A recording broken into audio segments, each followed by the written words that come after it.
Another headwind today, man. What the heck, man? Come on now. So this Mazda pickup right here, oh, that's actually a 2600. I didn't have a 2600. But my first pickup truck, or my first vehicle I should say, was a Mazda B2000. It was a 1987 little white 2-door pickup, 2-wheel drive. Nothing special, you know, like a 5-speed manual transmission. And I've had some nice trucks in my time, and I've had some crappy trucks. And as far as like everything that it did, I don't remember if it had air conditioning or not, but I don't think it did. I mean, I know it had a blower, but I don't know that it was like a cold air blower. So, but it was mine, you know. It was the first paintball, or not first paintball truck. It was the first truck I owned. And I loved it, man. Like, I always compare other vehicles that I got to it. So my list of vehicles that I've had over the years is I had my Mazda B2000 pickup, then I had a 1998. No, it was older than that. It was like a 1993 Dodge Dakota. Holy crap, no. It was older than that. Yeah. All right, guys, hang on a second here. I'm getting old. So, I had a 1987 Mazda B2000. After I got rid of that, I got a 1990 Dodge Dakota, a little gray 2-door. It was actually kind of a really nice looking truck, but the engine sucked in it. It was owned by this really old guy who only used it to like go camping and fishing in. And so it had this shell, like a truck shell, that was permanently affixed to the back of it. And it was one of those shells that, like, it was so tall you could literally like stand on your feet in the very back end. It was ridiculous. But at the time I needed another vehicle because my Mazda was slowly dying, and so I got that. And I had that truck for a little while, not very long, maybe a year. And then I got a 2000 and I want to say 2002, but it might have been a 2003 Dodge Dakota. So I traded in my 1990 for a 2003 Dodge Dakota, and I totally like went crazy with that truck sound system wise. I put a huge stereo in it with, you know, custom speakers and all that other stuff, and that truck was freaking awesome for sound. Power wise, the thing still sucked. It was a little V6, 2-wheel drive, nothing too exciting, but it looked really good. It was this call it like a graphite gray or a charcoal gray. Dude's on his phone. Motherfucker. I hate when people drive around with trucks that are exceptionally big and killy and they're on their phone. You know what I mean? Anyway. So my 2003, 2002, 2003, I forget what it's called anyway. my Dodge Dakota that I had, it was brand new. Like, went to the dealership, signed a contract, all that other garbage for a brand new truck. I want to say it had like 18 miles on it when I bought it, something like that. And it was one of the dumbest things I ever did. It was only followed up by an even dumber thing that I did. So at this point in time in my life, I'm 19 or 20, and I could barely afford this truck as it was. And they, as car dealerships are wont to do, when I walked in that dealership, they saw a young, dumb, 19-year-old male without much of a brain on his head and a little too much money in his pocket that day. And they took full advantage of me. They bent me over. They did me wrong. But it was my fault. So I drove that truck for about a year. And because I wasn't quite stupid enough, I made an even bigger mistake. And that mistake was I traded in that truck for an even bigger, more expensive truck.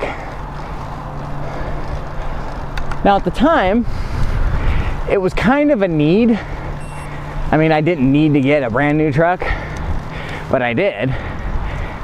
But at the time, I justified it because my girlfriend was pregnant with our first child, and I was gonna need more space than my Dodge Dakota had.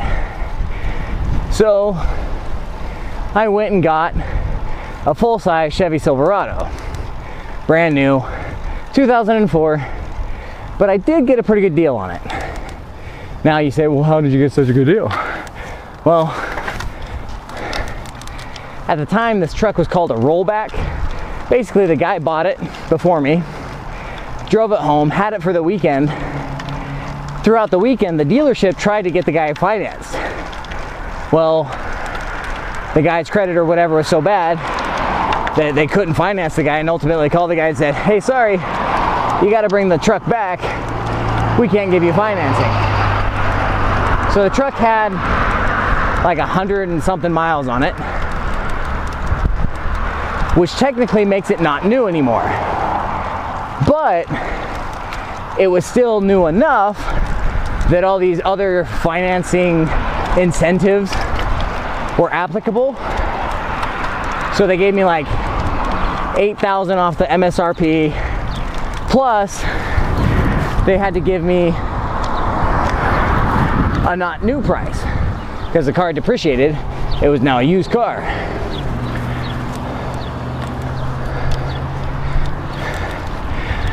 So with the depreciation and manufacturer incentives and all that stuff said and done, I ended up paying, I forget, it was like $13,000 or $14,000 off of what the exact same truck was selling for without the 100 miles on it. So it was a pretty good deal. Now here's a lesson for all you youngsters out there. If you have a car that you have not paid off and it is worth less than you owe, when you go to trade in the car, or if you go to trade in the car, the dealership will gladly pay off the remaining balance. However, they will then add that difference to your new loan. So the 13 grand or whatever I got off, I got it tacked right back on for paying off the old Dodge Dakota. Yeah, stupid. So my monthly payment ended up being something outrageous. Again, stupid me. But now I had a bigger truck, so the whole baby on board situation was kind of remedied. Now fast forward a couple years, I've had the truck. I love the truck, except it's stupid little things keep breaking on it. The, what do you call it? The speedometer, the lights. If you owned a mid-2000s Chevy Silverado, you probably know exactly what I'm talking about. Because they were pretty common problems that I saw a lot on the forums. Stuff that it was always covered by warranty. But you think, like, how does a speedometer go out on a brand new truck? You know? Anyway, so keep on fast forwarding. Had the Chevy Silverado now. Oh, by the way, it was a 2004 Chevy Silverado, and it was two-wheel drive. So we end up moving to Utah in this period of time, and two-wheel drive trucks in Utah are kind of like discount prostitutes. Not really a good deal. And so yeah, that truck sucked. Next thing you know, I don't need that truck anymore. So I get rid of it, and I get down to just one vehicle. Now, one vehicle works perfectly okay as long as you and your spouse don't need to go anywhere other than the same place together all the time. Well, as luck should have it, I needed to go other places at different times than my wife. So, lucky me, at this time,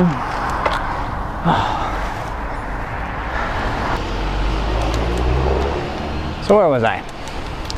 At this time, I needed a second vehicle, and my mom, who had been remarried to who is now my stepfather after my dad passed away, my stepfather no longer needed the truck that he had. So, he offered it up to me.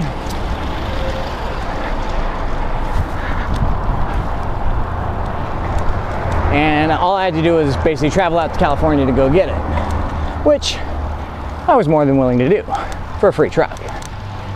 Now, this thing wasn't anything special. It was a 1993 Dodge Dakota, so I'm back to a Dakota again. But it suited all the needs that I had.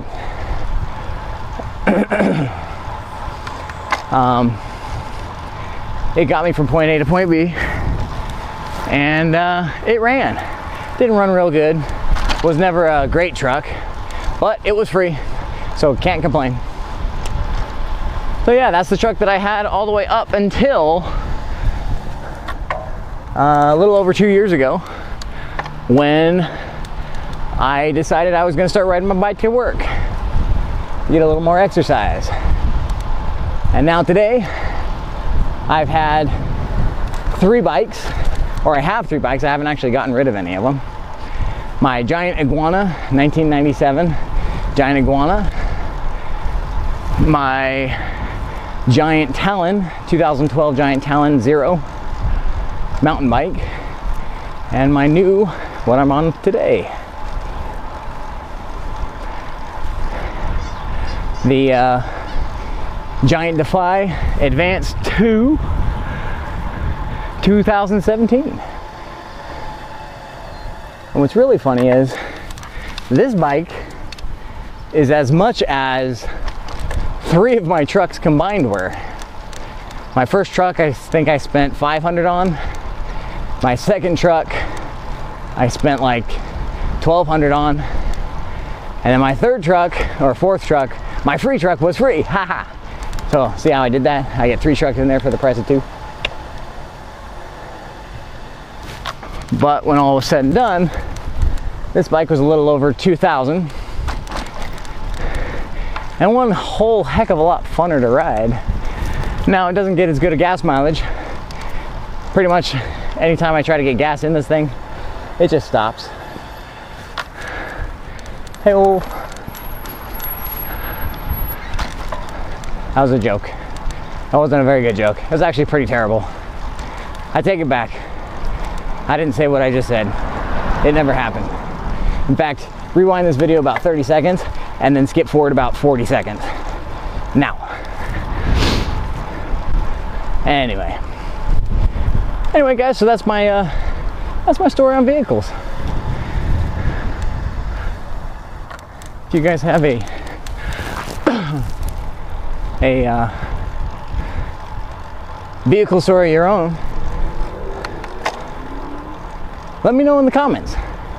What was your first car, truck, bike, or all of the above? Anyway guys, take care. That was kind of a fun topic. Came out of nowhere. I wasn't even thinking about talking about that, and then boom, it just happened because that Mazda was parked on the side of the road. See you later guys. Have fun.